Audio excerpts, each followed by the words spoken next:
Vein today. Today's video is going to be relatively new.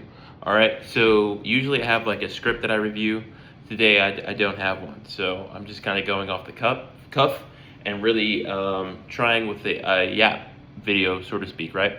But today I had like just regular therapy, and I was kind of expressing to him how I was initiating what Thrive and Peak was about.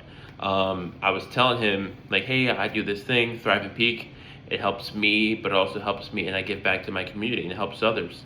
And it's really important to me, and it's a huge, huge deal, and I'm really proud of it. I created this platform and this. I created Thrive and Peak when I wasn't working, but it was my way of work that I gave myself, right? And my therapist, he looked at me, and he was like taking it all in and just like processing and just going through. He was like, okay, and asked me some questions about it, and I was like, I essentially translate English to English. So I just help bring the light with emotional intelligence and help others kind of just relay their feelings in a way that they haven't really heard it articulated before. And I love being able to do that because one, I only speak one primarily language anyways, English. So I wouldn't be the best translator for any other language, you know what I mean? But and he processed everything, and he got a good picture of it, and he thanked me. He thanked me for doing it. And I was taken aback from it because I've never been thanked for it, because I literally told him, I was like, dude, it's literally my pleasure. You know, like I felt like a Chick-fil-A employee when I was like, you know how they say my pleasure, as if they're like held by gunpoint or something. I'm kidding, but yeah, and it took me back to my first video about how you're allowed to take up space. And with that being said, taking up space, and I'm very foreign to being positively critiqued. Usually I'm used to like constructive criticism and like, you could have done this better, so on and so forth, things like that. But when he thanked me for providing a service, it just took me aback, and I'm awkward because I'm not used to that type of feedback. So as he was thanking me, I was sitting in the chair like,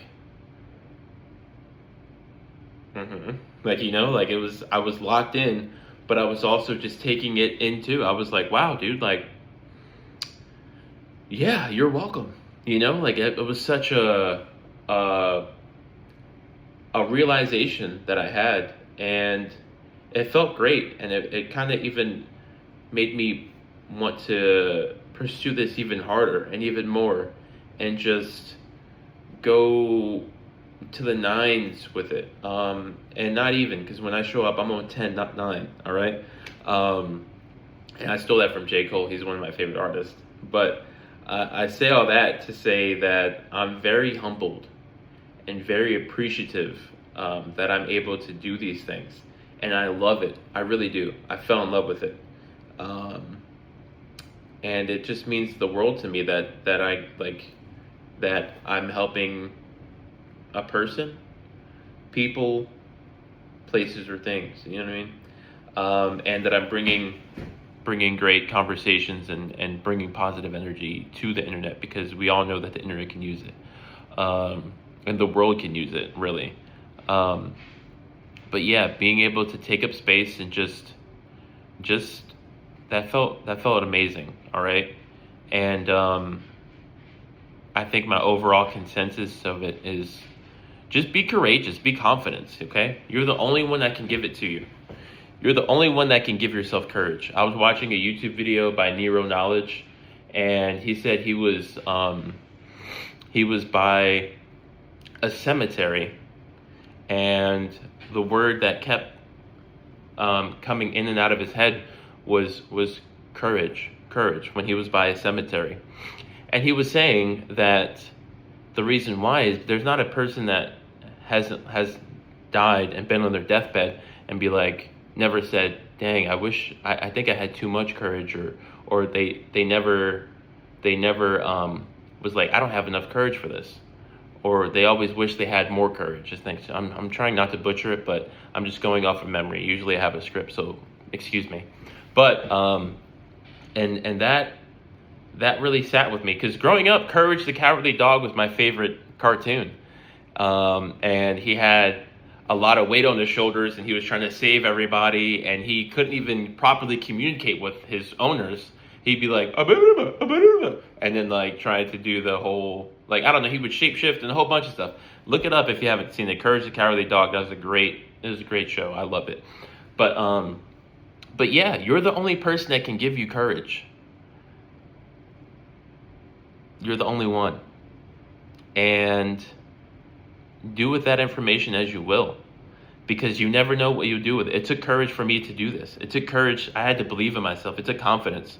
I had to instill that confidence in myself to put my camera phone on and start yapping and start making this content to help improve the world that I want to see. Be the change in the world that you want to see. I've said it like 1,000 times. I sound like a broken record at this point. But it's true. You're the only person that can give yourself courage. The only one.